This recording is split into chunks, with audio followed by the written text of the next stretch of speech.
సర్తో పెరుగుతున్న ఆత్మహత్యలు, సర్వల ఆత్మహత్యలు పెరుగుతున్నాయంట. ఎందుకు ఆత్మహత్యలు పెరుగుతున్నాయబ్బా? చనిపోవలసిన గత్యంతరం ఏమొచ్చింది? నువ్వు కాదు, ఈ దేశస్తుడు కాదు, నువ్వు దేశం పో అని చెప్తారు, అంతే కదా.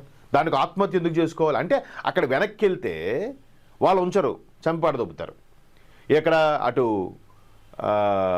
బంగ్లాదేశ్లో కానీ పాకిస్తాన్లో కానీ ఇంకెక్కడైనా కానీ అక్కడ వెళ్ళే బతుకు తెరువు లేదు, శూన్యం.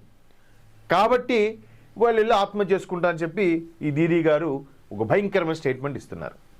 చూడండి, పశ్చిమ బెంగాల్ నడుస్తున్న ఓటర్ జాబితా ప్రత్యేక సమగ్ర సవరణ, ఈ స్పెషల్ ఇంటెన్సివ్ రివిజన్ ఏదైతే ఉందో, ఈ కార్యక్రమంలో ఒత్తిడి భరించలేక రోజుకు 3-4 ఓటర్లు ఆత్మహత్య చేసుకుంటున్నారు. అంటే అవన్నీ మా ఓట్లే, మాకు ఓట్లు పోతే మేము గెలవలేమనే బాధ ఇక్కడ ఇవి కళ్ళల్లో కనిపిస్తోంది.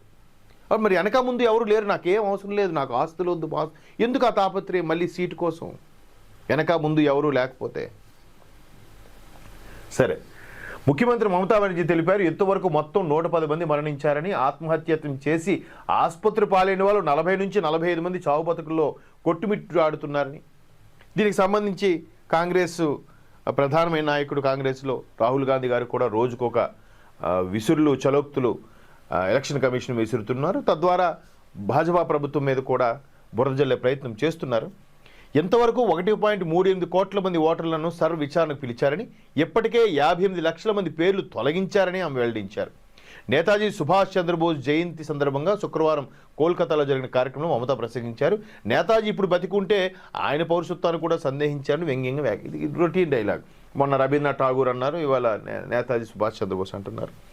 అసలు సర్వ్ ఇన్వెస్టిగేషన్ను వాళ్ళు అంత సింపుల్గా చేయరు కదండి, మూలాల్లోకి వెళ్ళిపోతున్నారు కదండి. ఎవరు ఎక్కడ ఎలా వచ్చారు, ఎక్కడ ఏ ప్రాంతం నుంచి వచ్చారు బాబు, దానికి సంబంధించి మీరు సబ్మిట్ చేయండి, ఆబ్వియస్లీ అయిపోతుంది. ప్రాబ్లం ఉంది.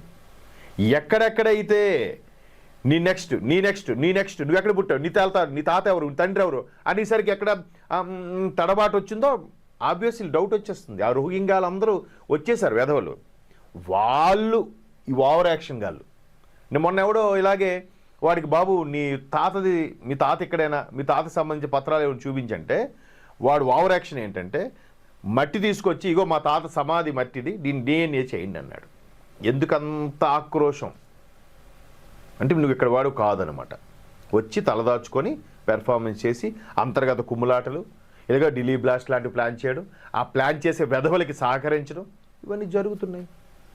మీరు అబ్జర్వ్ చేయండి. అంటే చాలా సందర్భాల్లో చాలా విషయాల్లో మీడియాలో కూడా వచ్చిన వార్తలు కథనాలు ఏంటంటే ఎక్కడ ఏది జరిగినా దానికి సంబంధించిన ఏదో ఒక చిన్న లీడు మన హైదరాబాద్కు కూడా రిలేషన్ ఉంటుందని చాలా సందర్భంలో చాలామంది చెప్పారు. ఇది ఎంతవరకు వాస్తవం మీ అందరికి తెలుసు కదా. సో ఇట్లాగా ఒక్కొక్కటిగా వాళ్ళు సిజరింగ్ ఇచ్చుకుంటూ వస్తుంటే దాన్ని అడ్డుకట్టు చేసే ప్రయత్నం, కేవలం వీళ్ళ పరపతి కోసం, కేవలం వీళ్ళ పదవి వ్యామోహం కోసం ఇవన్నీ కూడా. నెక్స్ట్ భావి భారత, వికసిత్ భారత్కి ఏంటి, మన భారత్ ఎలా ఉండబోతుంది? చుట్టూ 3 వైపులు నీరు, ఒకవైపు దుర్మార్గులు, ఎటు వెళ్తారు ప్రజలు?